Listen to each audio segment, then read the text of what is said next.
A reforma do imposto de renda ameaça naufragar antes mesmo dessa votação. Sobre essa proposta que vem sendo discutida no Congresso Nacional, a gente fala agora com o deputado Marcelo Ramos, que é vice-presidente da Câmara do PL do Amazonas, mais uma vez gentilmente nos atendendo. Tudo bem, deputado? Bem-vindo mais uma vez.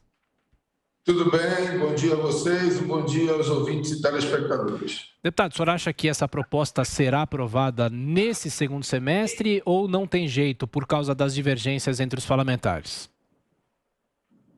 Olha, as divergências ainda são muito grandes, as resistências de diversos setores econômicos do país são enormes, mas ontem eu tive uma conversa com o presidente Arthur Lira, há um desejo do presidente Arthur Lira de que a gente faça um esforço coletivo na casa, de diálogo com os setores produtivos do nosso país, de diálogo com as lideranças partidárias, para tentar, junto com o deputado Celso Sabino, que já avançou bastante no texto, garantir um texto que possa ter um mínimo de convergência. Então, esse esforço será feito porque, por outro lado, nós entendemos que é necessário a aprovação de reformas. Eu sou daqueles que defendia uma reforma ampla, porque vejo que o maior problema da tributação do Brasil não está na tributação sobre a renda, está na tributação sobre o consumo, que pesa muito no bolso dos brasileiros e brasileiras, é o ICMS, o preço do arroz, do feijão, do macarrão, da conta de energia, do combustível, é o IPI no gás, no fogão, na máquina de lavar roupa, na geladeira, no aparelho celular, é o ISS na tarifa de ônibus. Mas, mesmo achando que o melhor caminho seria uma reforma ampla, nós vamos buscar construir um esforço para que o nosso sistema de tributação sobre o consumo seja menos regressivo. Hoje, nós temos a classe média sobrecarregada do imposto de renda e os muito ricos aliviados. Essa distorção nós precisamos corrigir. Deputado, agora a pergunta de Brasília, José Maria Trindade. Zé Maria. Pois não, muito bom dia, deputado. Olha, eu nunca vi um projeto com tanta resistência em vários setores, né? Não é um projeto de reforma tributária, mas de aumento de contribuição. Há uma dificuldade muito clara. O senhor, deputado, entende que esse conteúdo passa mesmo pela Câmara? Eu fiquei com a impressão que se ele tivesse sido colocado em votação, seria derrotado. Olha, eu acho que esse conteúdo talvez a gente possa dizer que não passa, mas repito que haverá um esforço de diálogo setorial com os setores da economia.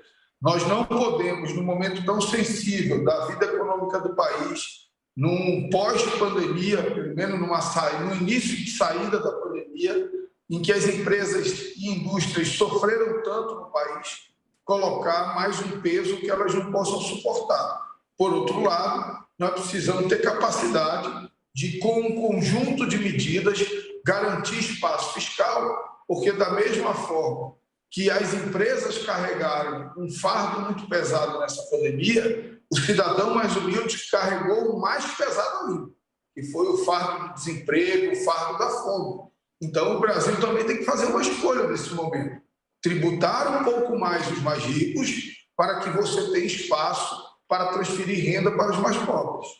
Deputado, agora a pergunta é de Amanda Klein. Bom dia, deputado. Um prazer conversar com o senhor novamente. Aliás, eu lembro da gente ter essa conversa sobre reforma tributária ainda no ano passado e o senhor sempre enfatizava esse ponto, como é um sistema injusto e regressivo justamente por tributar excessivamente o consumo, muito acima da média dos países da OCDE, por exemplo.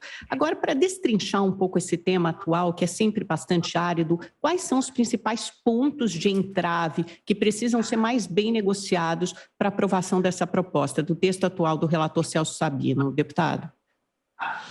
Olha, a gente tem uma reação muito grande de setores organizados da advocacia, da medicina, grandes escritórios de advocacia. A gente tem uma reação muito grande e esse é um setor sensível, que nós precisamos calibrar melhor o texto. Já conversei com o relator sobre isso, que é o setor de aviação, a aviação civil, a aviação regional, a aviação agrícola no Brasil, ela sofreu um período de muita dificuldade por conta da pandemia, paralisou praticamente durante algum período, e não tem condições agora de suportar a decisão contida no projeto de retirar todos os benefícios fiscais que suportam essa operação, que já é uma operação no limite do Brasil.